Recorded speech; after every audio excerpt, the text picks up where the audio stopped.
Les amis, salut à tous, c'est Pegasus et j'espère que vous allez bien. Très content de vous retrouver aujourd'hui dans cette nouvelle vidéo où nous allons nous intéresser à la saison 4 de Yu-Gi-Oh! GX, donc plus particulièrement à l'arc Darkness. Et cet arc est vraiment incroyable et le problème déjà avec cet arc c'est qu'il n'a jamais été doublé ni en anglais ni en français, ce qui fait que énormément de personnes ne l'ont pas vu et ne savent même pas ce qui se passe dedans, alors que c'est vraiment un arc abouti, pas à 100% forcément, il y a quelques trucs qui vont pas, on va en parler, mais globalement c'est quand même un arc qui va venir conclure Yu-Gi-Oh! GX de la plus belle des manières, et on va décortiquer tout ça ensemble dans cette vidéo. Alors déjà, pourquoi l'arc Darkness il n'a jamais été doublé en français, en anglais, peu importe, soit parce que 4Kids, donc ceux qui s'occupent de Yu-Gi-Oh! Etc. là, ils ont trouvé l'arc trop sombre et ils se sont dit ah non vas-y flemme on va galérer, ou alors c'est parce qu'ils étaient déjà sur Yu-Gi-Oh! 5Ds qui est sorti derrière, qui lui a été doublé. Encore une fois, là c'est la dernière saison de Yu-Gi-Oh! 5Ds n'a pas été doublée non plus. Et tout ça c'est bien relou parce que comme je vous disais, l'arc Darkness est vraiment un arc stylé qui va jongler entre tension, émotion, enjeu, tragédie, et qui va surtout à certains moments revenir aux sources, donc aux sources de la saison 1 et de la plus belle des manières, et c'est quelque chose qui va venir nous toucher directement forcément parce que Yu-Gi-Oh! GX a cette particularité, je trouve, que toutes les autres séries Yu-Gi-Oh! N'ont pas, c'est que GX elle a ce truc là où tu t'attaches à un point inimaginable, pas forcément au personnage, mais à l'univers. Ça veut dire que tu rentres dedans, quand t'es de ma génération en tout cas et que t'as connu Yu-Gi-Oh! GX quand t'étais genre au collège ou quoi, bah forcément cette série elle a une saveur particulière. Et puis l'arc Darkness lui, il va venir t'apporter des moments de nostalgie de ouf dans cet arc, et c'est incroyable. Ah c'est ouf, on va en parler. Enfin bref les amis, avant qu'on rentre dans le détail de tout ce bordel, l'arc Darkness, de quoi il parle? Un mois s'est écoulé depuis l'arc Yubel. Judai est rentré à la Duel Academy, mais il n'est plus le même. Il reste cloîtré dans son dortoir, il reste seul et ne se mélange à personne. Judai culpabilise sûrement encore de toutes les atrocités qu'il a pu faire dans la saison précédente. D'ailleurs les amis, n'hésitez pas à aller voir la vidéo qui traite de l'arc Yubel justement pour comprendre tout ça. Et du coup Judai, je pense qu'il culpabilise encore de tout ça, et c'est pour ça qu'il ose même plus en fait affronter ses amis du regard, tu vois. Il a honte un peu. Ou bien il a du mal à se mélanger parce que celui-ci n'est plus totalement humain, tout simplement, parce que je rappelle qu'à la fin de la saison 3, il a fusionné avec Yubel, donc aujourd'hui il est mi-humain, mi-monstre on va dire, donc peut-être que son instinct a changé et que son instinct aujourd'hui lui dit d'être quelqu'un de solitaire tout simplement. Enfin bref, dans cet arc, un nouvel élève se mélangera à notre groupe de héros, un certain Fujiwara Yusuke. Et tout le monde fait comme si le gars était là depuis le début, alors que nous, on l'a jamais vu. Mais pourquoi donc ? Bah tout simplement parce que ce Fujiwara Yusuke, il a des pouvoirs lui permettant de, entre guillemets, trafiquer les souvenirs des autres. Et forcément, ce mec là, il apparaît tout de suite comme une menace. D'ailleurs, il essaiera même de faire ces petites conneries là sur Judai, mais ça ne fonctionnera pas.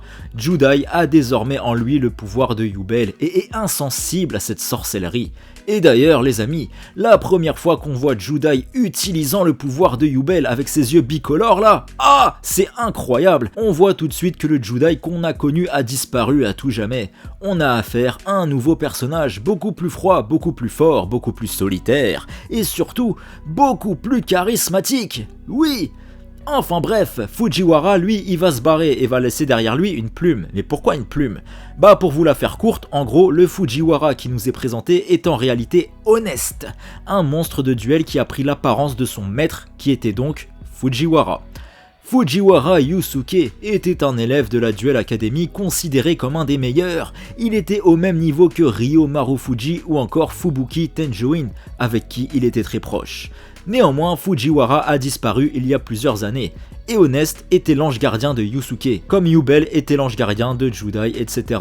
Et en gros, un peu plus tard dans l'arc, Honest, lui, il se rangera du côté de Judai et rejoindra son deck, etc. Mais on verra pourquoi tout à l'heure. Enfin bref les amis, tout ça pour dire que sur l'île de la Duel Academy, tu sens quand même qu'à ce moment-là, il se passe des choses pas claires. Et Judai de son côté, il culpabilise à fond de ce qu'il a pu faire avant, et en plus de ça, il sent que ça part en couille sur l'île, tu vois, qu'il se passe des phénomènes paranormaux, donc il se dit, c'est moi qui attire les problèmes, c'est pas possible, donc il va aller démissionner auprès du directeur, il va lui donner sa lettre de démission. Néanmoins, apparaîtront alors Kagemaru et Sayo, qui vont réussir à le convaincre de rester sur l'île. Ils lui feront comprendre que le monde est en danger et qu'il est nécessaire que Judai reste sur l'île.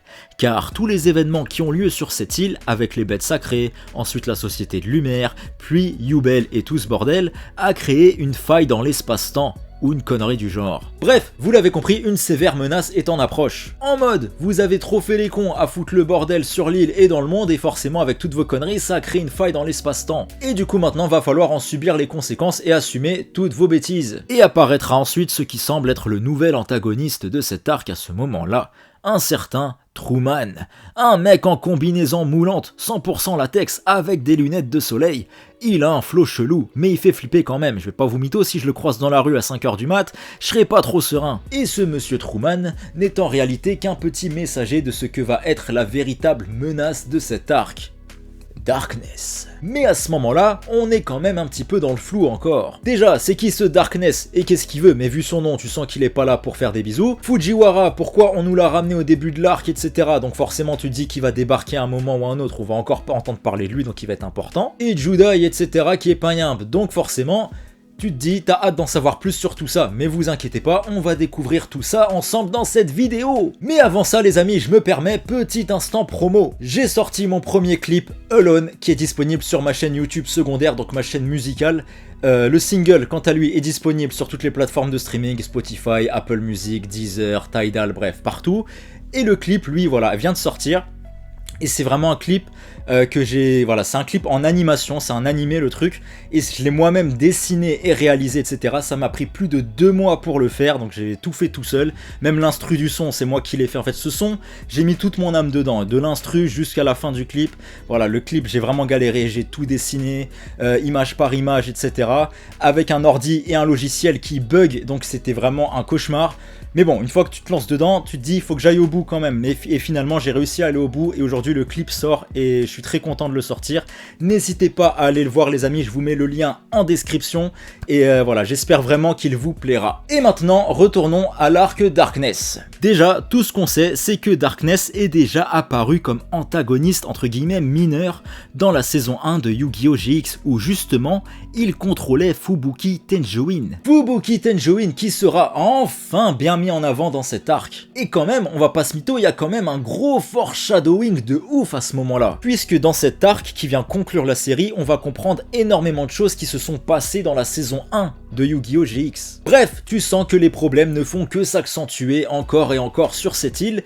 Et en plus de ça, Judai, lui, il est de plus en plus dépressif et forcément, il va inquiéter ses amis. Enfin, je sais pas s'il est dépressif, mais t'as capté, le mec, il est toujours solo, il se mélange pas, et il a jamais été comme ça en fait. Comme je vous disais, on a l'impression de découvrir un nouveau personnage, parce que tu regardes le Judai des saisons 1 et 2, mais c'est l'opposé total de ce qui nous est présenté dans la 4, tu vois. Et du coup, tous ses amis vont s'inquiéter pour lui, comme nous, on s'inquiète pour lui. Néanmoins, aura lieu un concours de tag duel sur l'île entre les étudiants. Concours où notre héros Judai sera un petit peu contraint de participer contre son gré, et il fera équipe avec Asuka Tenjoin. Et tout au long du tournoi, Judai, il jouait perso, il faisait la gueule et allait même jusqu'à s'embrouiller avec Asuka. Enfin, c'était plus Asuka qui n'arrêtait pas d'embrouiller Judai. Bref, néanmoins, lors de la finale, Judai aura un déclic et il aura retrouvé un peu de ce qu'il avait perdu, le plaisir. Le plaisir de faire des duels avec ses amis. La relation Asuka-Judai semble donc s'être un petit peu apaisée, parce qu'on va pas se mytho, depuis la saison 3, les deux ils faisaient quand même que s'embrouiller, enfin surtout Asuka qui faisait que embrouiller Judai qui était vénère contre lui. Mais pourquoi elle était vénère contre lui à ce point? Parce qu'elle se sentait blessée. Et pourquoi elle se sentait blessée? Parce qu'elle est amoureuse de lui. Et on va clairement nous le faire comprendre. Puisque juste après ce tournoi de tag duel, etc., Asuka, à un moment, elle va attendre Judai la nuit, tu vois, sous un clair de lune éclairé, tu vois. Elle va attendre Judai devant son dortoir pour lui faire une petite déclaration. Sauf que finalement, elle va pas oser lui dire je t'aime, tu vas lui dire ça va, tu vois, tranquille, ouais. Et du coup, mais elle va rougir et tout, donc nous... Clairement, on a capté ce qu'elle ressentait pour lui. Et Judai, il va un petit peu la friendzone, on va pas se mytho. Mais ça, c'est un friendzonage gentil, le pire friendzonage de l'histoire des animés, on va pas se mytho. Petite parenthèse, c'est dans Yu-Gi-Oh! 5Ds. Quand Asuka, j'allais dire, quand Akiza, elle va déclarer sa flamme à Yusei, et que Yusei derrière, il va lui dire « Ah, bon, restons amis, bon, faut que j'y aille, je vais réparer ma Dewey, là, tu me fais chier, casse-toi. » Alors là, c'était incroyable. Bref, fin de la parenthèse. Asuka ne va pas oser dire ce qu'elle ressent pour Judai et finalement elle va partir, etc. Et Judai, quant à lui, sera très heureux, semblera très heureux. C'est une des premières fois qu'on le voit vraiment sourire à ce point depuis la fin de la saison 3. Grâce à Asuka, justement, elle a réussi à l'apaiser un petit peu et le rendre plus heureux, tout simplement. De toute façon, en vrai, on va pas se mytho, vaut mieux que Judai et Asuka ça se fasse pas, parce que sinon Yubel, on la connaît, elle va encore être jalouse et elle va faire des dingueries, donc voilà, c'est mieux comme ça.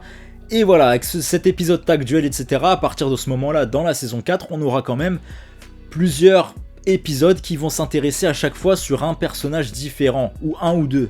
Par exemple, là on a eu Asuka et Judai, derrière on aura par exemple un épisode sur Manjom et Edo Phoenix, qui nous montre un peu les coulisses du monde professionnel et de la vie que Edo Phoenix peut mener en tant que professionnel, où tu vois le mec il court partout, etc. Et ça va nous permettre aussi de voir en fait, enfin ces épisodes là un petit peu feel good on va dire, parce que c'est des épisodes, on nous vend Darkness et tout, c'est la fin du monde tu vois. Et au milieu de tout ça, comme je vous disais, on va nous mettre des épisodes un peu filler, mais qui sont extrêmement importants pour conclure le développement des personnages qu'on a aimés dans Yu-Gi-Oh! GX, tu vois. Parce qu'il y aura beaucoup d'introspection, vu que c'est la fin de leurs études, et ils se disent, bah qu'est-ce que je vais faire de ma vie après, en fait. Donc les mecs hésitent, ils savent pas trop quoi faire, donc ils vont tâter, etc. Et comme je vous disais, on aura donc des épisodes avec des mini-histoires consacrées à chaque fois sur un ou deux personnages différents.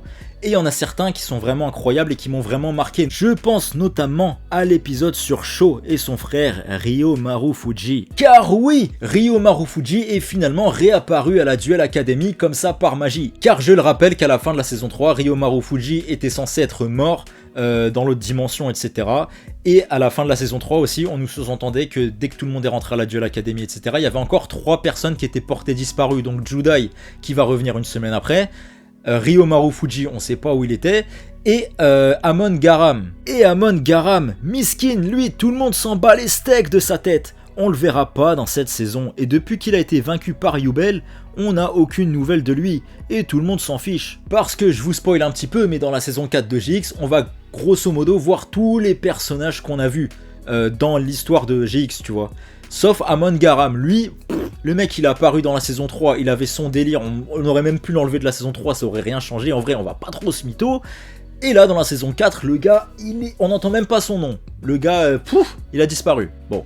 Il y a lui, il n'y a pas que lui d'ailleurs, puisqu'il y a aussi Bastien Misawa, le mec a totalement disparu frère, on le voit pas du tout dans cet arc, et il avait quand même tellement de potentiel ce personnage, on va pas se mytho, mais au fil des arcs, le gars, on le voyait de moins en moins, et dans cet arc là, on le voit pas du tout. Alors que je vous spoil un petit peu, à la fin de GX, tous les élèves vont être diplômés de l'école, etc., vont recevoir leur diplôme et tout, et ça on le verra, mais Bastien Misawa, on le voit pas, on sait pas où il est le gars, la dernière fois qu'on a eu des nouvelles de ce mec, il était dans une grotte, dans l'autre dimension, en train de gérer son amazonesse là, donc je pense qu'il est resté avec elle là-bas et je veux pas savoir ce qu'ils font. Mais bon, revenons à l'épisode sur Sho et Ryo qui est vraiment incroyable, puisque Ryo, lui, est malade et est incapable de livrer des duels. Néanmoins, sa fierté va le pousser à livrer un duel contre un gars d'une école rivale au dojo cyber ou une connerie du genre. Bref, lors de ce duel, Ryo il va faire un malaise et c'est Sho qui va prendre la suite.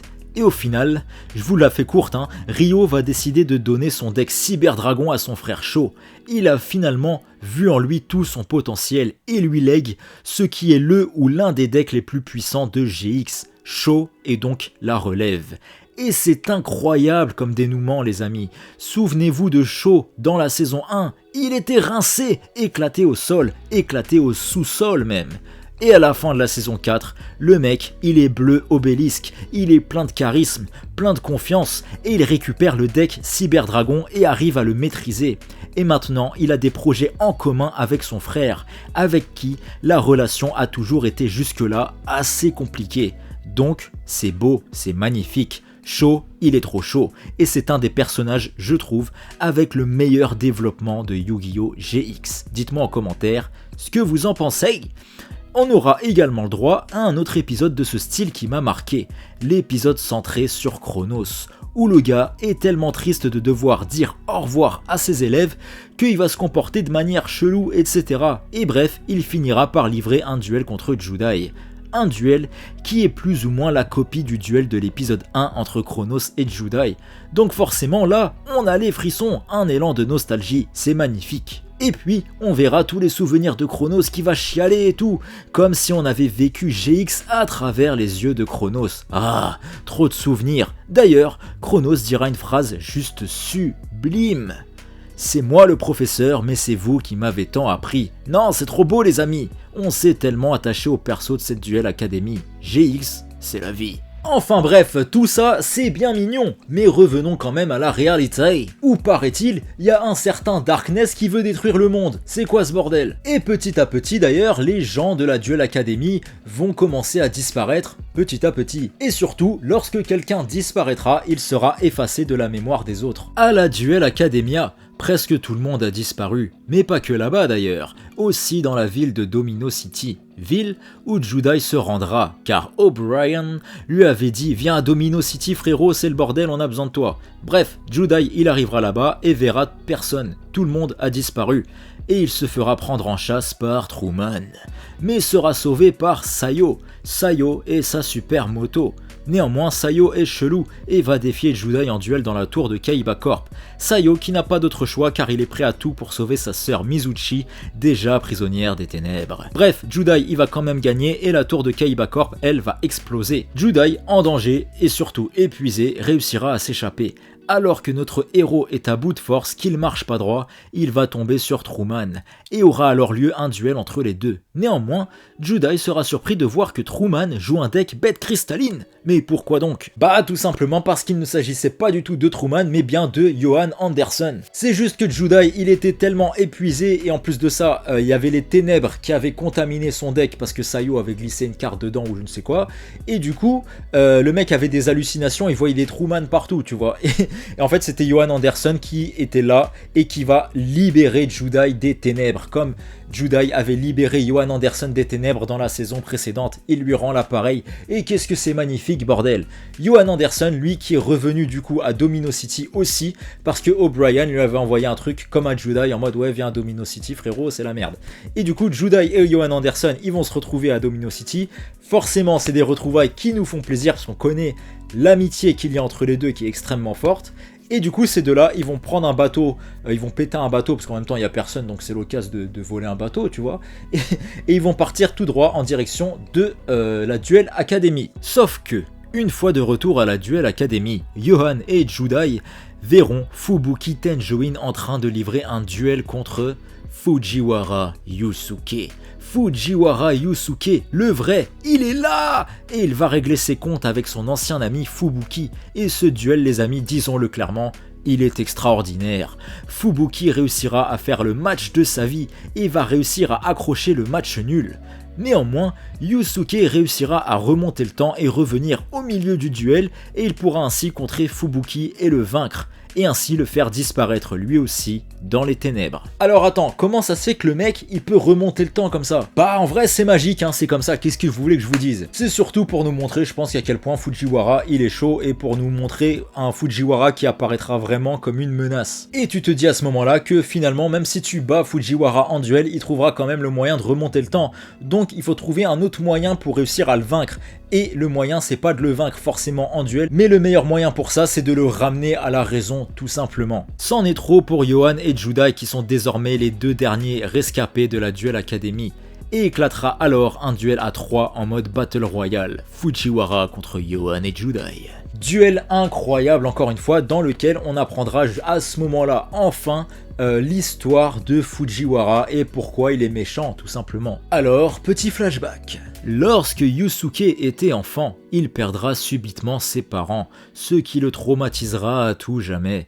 Mais apparaîtra alors Honest, qui lui a promis de toujours veiller sur lui. Et c'est ça qui est stylé les amis, c'est que Fujiwara, il a la capacité de voir lui aussi les monstrueux esprits, comme par exemple Manjom, Judai ou Johan. Donc peut-être que dans d'autres circonstances, c'est un point commun qui fait que par exemple Judai et Johan, c'est grâce à ce point commun qu'ils se sont autant liés d'amitié. Donc peut-être qu'en fait on nous montre que Judai aurait pu être ami avec Fujiwara dans d'autres circonstances, mais malheureusement l'histoire en a décidé autrement. Car oui, les années passèrent et Fujiwara s'est inscrit à la Duel Academy et il est devenu très proche de Ryo Marufuji et Fubuki Tenjoin. Ils étaient à eux trois les 3 meilleurs duellistes de l'école. Néanmoins, encore traumatisé par la mort de ses parents, Fujiwara a commencé à sombrer dans la paranoïa et n'avait qu'une peur, que ses amis l'oublient et l'abandonnent, comme ont fait ses parents. Yusuke a vécu la mort de ses parents comme un abandon, ou plutôt comme un oubli. Bref, et de là, Fujiwara, il décidera qu'il ne veut pas souffrir et qu'il oubliera lui tous ses amis en premier et tournera le dos à tout le monde pour ne plus jamais souffrir. De là, il va s'adonner à plein de rituels obscurs, presque sataniques, dans sa chambre, mais aussi dans le fameux dortoir abandonné.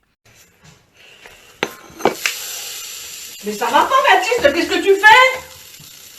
Mais t'es pas net? Mais non, je fais un truc. Non, t'arrêtes ça, Baptiste! Néanmoins, il se fera griller par Fubuki. De là, Fujiwara disparaîtra dans les ténèbres et laissera derrière lui la carte avec le masque Darkness. Et de là, Fubuki sombrera lui aussi dans les ténèbres. C'est donc pour cela que dans la saison 1, il possède le masque de Darkness, etc.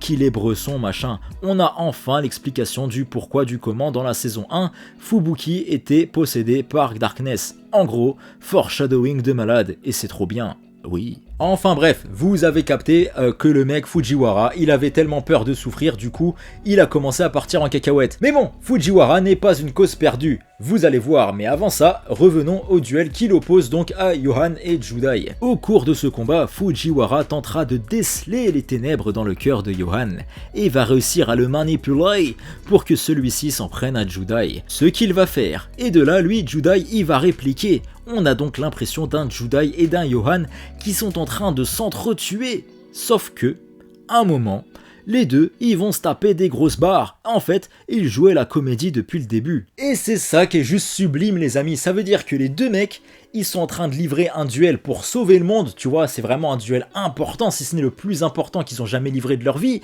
Et les mecs, ils trouvent le moyen, en plus c'était pas en si bonne posture que ça dans le combat, tu vois, et ils trouvent quand même le moyen de se taper des grosses barres et de s'amuser, de prendre du plaisir lors de ce combat.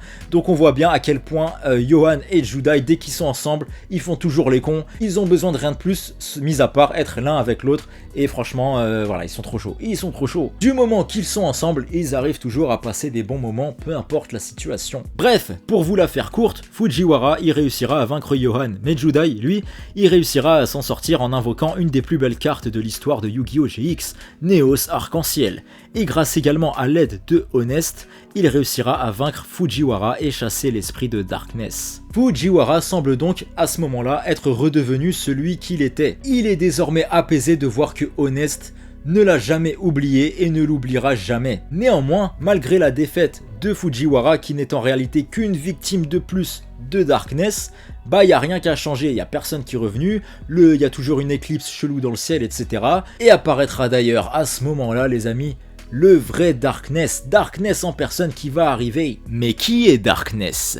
En gros, c'est une entité maléfique ou un dieu du monde des ténèbres ou ce genre de conneries. En même temps, vu son chara-design, ça paraît assez clair. Darkness, donc pseudo-dieu du monde des ténèbres, qui a donc aspiré les ténèbres contenues dans les cœurs des duellistes.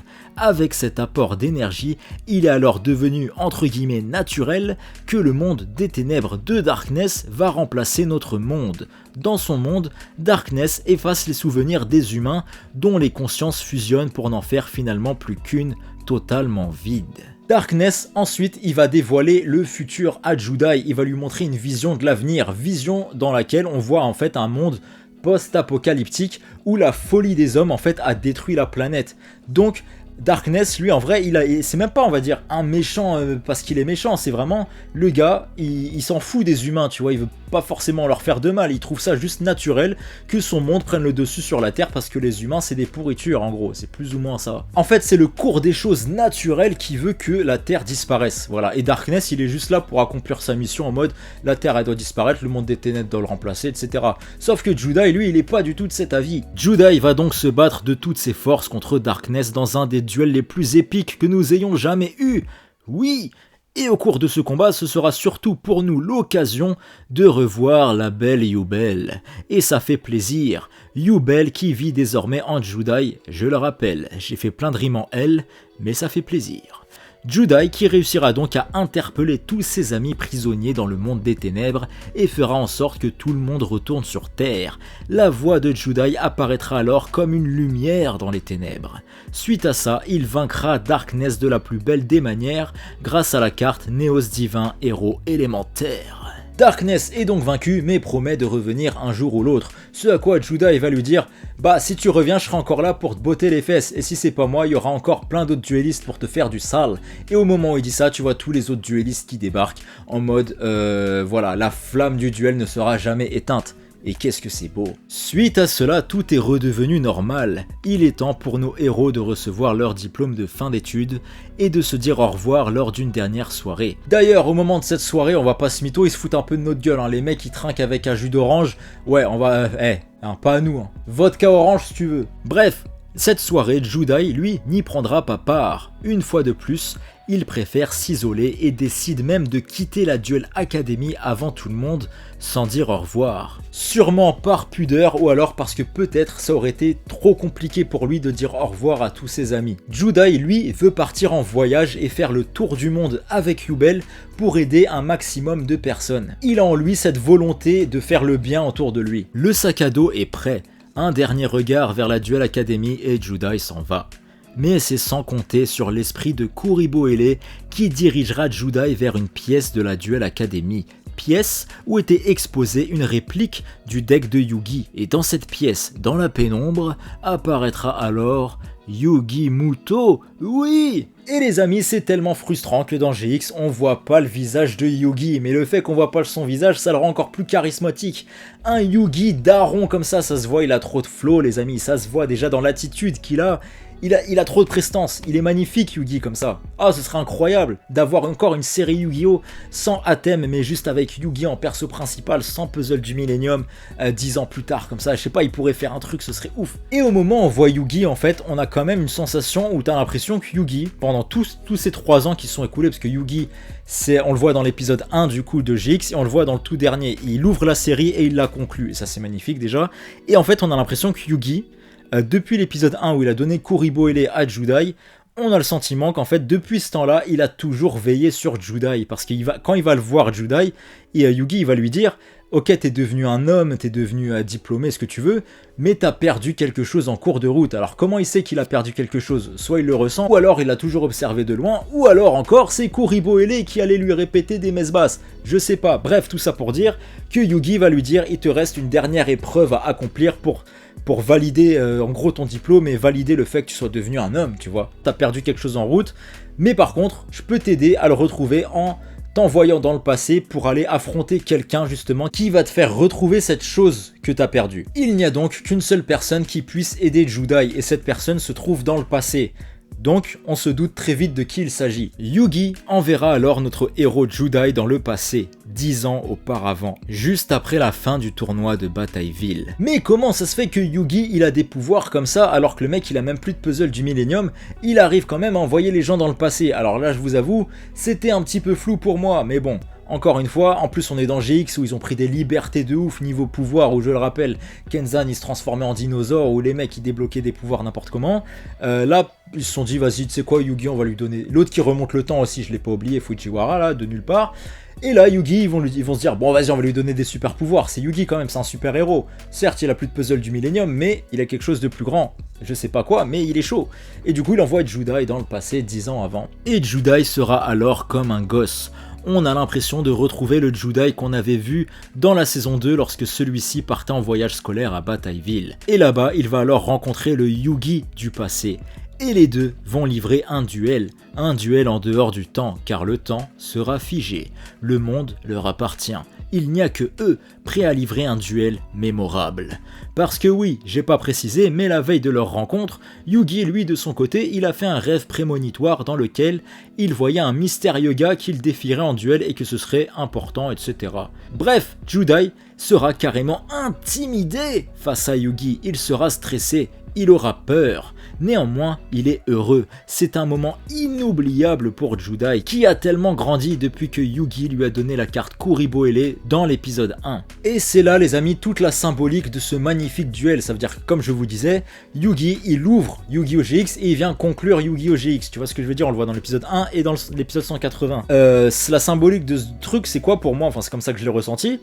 C'est que Judai, il faut qu'il retrouve l'innocence qu'il avait dans l'épisode 1, donc au moment où il a rencontré Yugi pour la première fois. Et justement, c'est ça que Judai a perdu, le plaisir, l'amusement, la joie, la passion, la flamme, c'est ce truc-là qu'il a perdu. Et au cours de ce duel, justement, grâce à Yugi, il va retrouver en fait la passion, la flamme, petit à petit, et va se mettre à sourire tout seul pendant son duel, tu vois. Même un moment, Yugi et Judai, tu vois, il y aura un petit moment sérieux, ils vont se regarder, ils vont se taper une grosse barre en mode tranquille frérot, on est là pour kiffer, tu vois. Donc kiffe ton duel, amuse-toi, et c'est ça que t'as perdu, c'est l'amusement. Prends du plaisir. Voilà. D'ailleurs, Yugi dirait une phrase très intéressante au cours de ce duel, les amis. Il dira en gros « Je n'ai jamais rencontré quelqu'un avec un lien si fort avec son deck. » Et là, tu te dis, c'est pour ça que 10 ans plus tard, il lui donnera la carte Kuriboele. Donc, ça crée une sorte de boucle temporelle, tu vois, et c'est trop stylé. Car lors de leur duel, Yugi, il a senti en Judai son potentiel et que ce mec-là, il est destiné à de grandes choses et qu'il partage également son corps avec un esprit. Yugi, il l'a cerné direct. Judai, quand il l'a vu, il a dit toi tu partages ton corps avec quelqu'un, toi aussi, un truc comme ça, tu vois. Judai il partage avec Yubel et Yugi avec Atem, vous le savez. Du coup, mine de rien, les deux se ressemblent beaucoup et tu sens que Yugi, il sent en Judai voilà, le potentiel du mec, et c'est pour ça que je pense que 10 ans après, il lui donne la carte Kuriboele et après il y a une sorte de boucle temporelle qui se répète et je trouve ça vraiment incroyable. Bien que ce côté-là, il va être un peu contredit avec le film Réunis au-delà du temps qui sortira en 2010, qui est canon à l'histoire, je le rappelle. D'ailleurs, n'hésitez pas à aller voir la vidéo que j'ai faite sur ce film, les amis, où quand même ça se passe après Batailleville, je crois, et Yugi connaît pas Judai. Bref, Yugi a ravivé en Judai la passion qui ne va faire que grandir lorsque Atem fera son apparition et remplacera Yugi dans ce combat. Atem qui a vu son ego de duelliste se faire titiller par la puissance de Judai. Il mourrait d'envie de se mesurer lui aussi à lui. Et on va pas se mytho, à ce moment-là, Yugi il se fait un petit peu ken quand même, hein, parce que le gars il était là, il était bien, il était avec Judai, il se tapait des barres, il jouait aux cartes et tout. Et d'un coup t'as Atem qui débarque, qui lui pique la place, qui lui dit ah maintenant c'est à mon tour de l'affronter, va dormir, tu vois. Mais bon quand même, revoir Atem, ça fait toujours plaisir. Hein. Bref, Yugi ou Atem réussira à invoquer Slifer, le dragon du ciel, sur son terrain. Judai, quant à lui, possède Neos Héros élémentaire, la carte la plus symbolique de son deck. On ne connaîtra jamais l'issue finale de ce duel, mais tout ce que l'on sait, c'est que Judai est heureux. Il a retrouvé la flamme qu'il avait perdue grâce à Yugi. Il est désormais prêt à faire le tour du monde en compagnie de Yubel et de Pharaon, ainsi que l'esprit de Daitokuji, qui seront aussi du voyage. Judai, après tout ce qu'il a vécu ces 3 dernières années, est désormais un homme accompli, bien dans ses pompes, prêt à aider les autres. Et oui les amis, Judai, avant son duel avec Yugi, était devenu vraiment un homme, voilà, un bonhomme, tu vois, parce qu'on le connaît, c'est un peu un gamin, un petit con, on va pas se mytho. Et à la fin de GX, c'est vraiment un bonhomme avant son duel avec Yugi. Par contre, il lui manquait quelque chose, et la morale de cette histoire, c'est quoi? C'est qu'il faut réussir à être un homme tout en gardant entre guillemets son âme d'enfant et son insouciance et faire ce qu'on aime et prendre du plaisir. Voilà, tout simplement, l'un n'empêche pas l'autre. C'est comme ça que j'ai pris cette fin qui est juste incroyable les amis, et je vais pas vous mytho, j'aurais tellement kiffé une suite à GX, un spin-off à GX, en manga ou en animé, peu importe, justement sur les aventures de Judai après la Duel Academy, parce qu'on sait qu'il va faire le tour du monde, du coup forcément il va vivre des choses, il va se passer des choses. Certes, ça en fait une fin ouverte de pas savoir, mais il y a tellement de choses à raconter, des histoires à créer, je trouve, avec un Judai justement qui parcourt le monde et qui va vivre plein de choses et qui va peut-être rencontrer des gens importants, etc., etc. Parce que dans le film Réunis au-delà du temps, je reviens encore une fois à ce film-là, on voit Judai, il est en Europe, je crois qu'il est en Italie ou en Angleterre ou je sais plus, tu vois. Et là tu dis quand même, ah ouais, le mec il a quand même bien voyagé, donc voilà, j'aurais tellement kiffé des spin-offs comme ça sur Judai, ça aurait été lourd. Enfin bref les amis, tout ça pour dire que est-ce que la fin de Yu-Gi-Oh! GX a été une fin parfaite pour notre personnage principal Judai? Je pense que Judai du début de l'histoire à la toute fin a eu une écriture parfaite.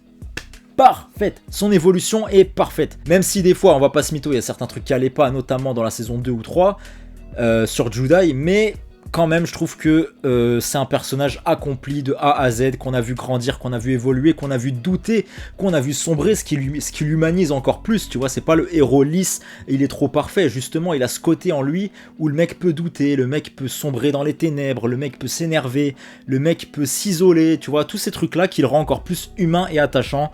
Et voilà, Judai, franchement, une écriture incroyable. Et sinon, plus globalement, le dernier arc, il conclut très bien, je trouve, la série GX, même si encore une fois il y a plein de choses qui restent un peu floues dans nos têtes, donc notamment sur certains personnages secondaires, etc. Mais bon, après on peut pas développer tout le monde non plus, c'est comme ça. Enfin voilà les amis, c'était tout pour cette vidéo sur l'arc Darkness de Yu-Gi-Oh! GX. N'hésitez pas à me dire en commentaire ce que vous avez pensé de cette saison 4, et si comme moi vous l'avez trouvé vraiment trop stylé, même si encore une fois je me répète, mais pour moi la meilleure saison de GX ça a été la 3, qui est, même si elle peut paraître assez longue, elle est quand même incroyable. Enfin voilà les amis, n'hésitez pas à aller voir les autres vidéos que j'ai fait sur Yu-Gi-Oh! GX, notamment sur l'arc Bête Sacrée. J'ai fait des vidéos sur tous les arcs, donc l'arc Bête Sacrée, l'arc Société de Lumière, l'arc Yubel et maintenant l'arc Darkness, donc n'hésitez pas à aller voir ces 4 vidéos là les amis. Et en tout cas, voilà, j'ai fait plein d'autres vidéos sur GX. Si vous aimez GX, n'hésitez pas aussi à aller les voir, notamment sur le manga GX, qui est vraiment tout aussi bien que l'animé, même s'il est très différent. C'est une autre histoire, il est très différent.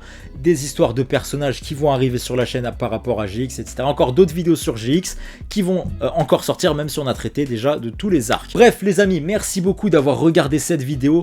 Quant à nous, on se retrouve très rapidement sur la chaîne, comme d'habitude, pour plein d'autres vidéos manga, animés, etc. Et plein de vidéos sur Yu-Gi-Oh! Qui vont arriver, les amis, restez branchés.